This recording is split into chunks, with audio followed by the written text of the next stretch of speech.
নমস্কাৰ সকলো মৰমৰ ছাত্ৰ-ছাত্ৰীক পুনৰ নতুন এটা ভিডিঅ'লৈ স্বাগতম জনাইছোঁ। আজি এই ভিডিঅ'ত BA 6 ছেমিষ্টাৰ আছামিজ মেজৰ অসমীয়া লিপিৰ ইতিহাস এই কিতাপখনৰ চতুৰ্থ অধ্যায় অসমীয়া হাতে লিখা পুথিৰ লিপি ইয়াৰ প্ৰশ্নোত্তৰসমূহ আলোচনা কৰিম। আৰু যিসকলে মোৰ ভিডিঅ' প্ৰথমবাৰ চাই আছে প্লিজ লাইক এণ্ড ছাবস্ক্ৰাইব কৰি দিবা যাতে এনেধৰণৰ ভিডিঅ' সকলোতকৈ প্ৰথমতে পোৱা।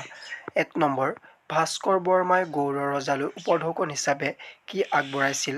উত্তৰ, ভাস্কৰ বৰ্মাই গৌড় ৰজালৈ উপঢৌকন হিচাপে আভোগ, ছত্ৰ, অলংকাৰ, ৰেচমী কাপোৰ, চিত্ৰাংকিত বস্ত্ৰ, বেতৰ আমন, হাতীদাঁতৰ কুণ্ডল, আমৰ ৰস, অগৰু তেল, চন্দন, কপৌৰু খণ্ড, শংখ, ঢাল, পাণপত্ৰ আদি উপঢৌকন দি পঠাইছিল। তাৰ ভিতৰত অগৰু গছৰ ছালেৰে নিৰ্মিত সুভাষিতপূৰ্ণ গ্ৰন্থাৱলীও আগবঢ়াইছিল।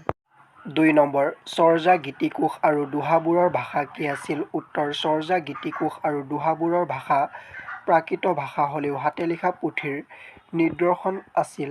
৩ নম্বৰ, আহোম আৰু মোগলসকলে কি লিপি ব্যৱহাৰ কৰিছিল? উত্তৰ, আহোম আৰু মোগলসকলে টাই লিপি আৰু ফাৰ্চী লিপি ব্যৱহাৰ কৰিছিল।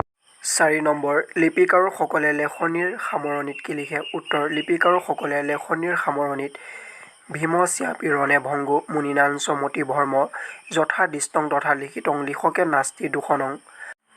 ৫ নম্বৰ, হাতে লিখা লিপিকাৰকৰ দুটা গুণ উল্লেখ কৰা। উত্তৰ, হাতে লিখা লিপিকাৰকৰ দুটা গুণ তলত উল্লেখ কৰা হ'ল। ১ নম্বৰ, পুৰণি অসমীয়া হাতে লিখা পুথিৰ লেখক বা নকলকাৰসকলৰ প্ৰথম আৰু প্ৰধান গুণ হ'ল ভাল হাতৰ আখৰ।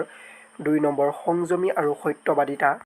৬ নম্বৰ, মধ্যযুগীয় দুটা লিপিৰ নাম লিখা। উত্তৰ, মধ্যযুগীয় দুটা লিপিৰ নাম হ'ল ১ নম্বৰ, গড়গড়ীয়া লিপি আৰু ২ নম্বৰ, বামুণীয়া লিপি।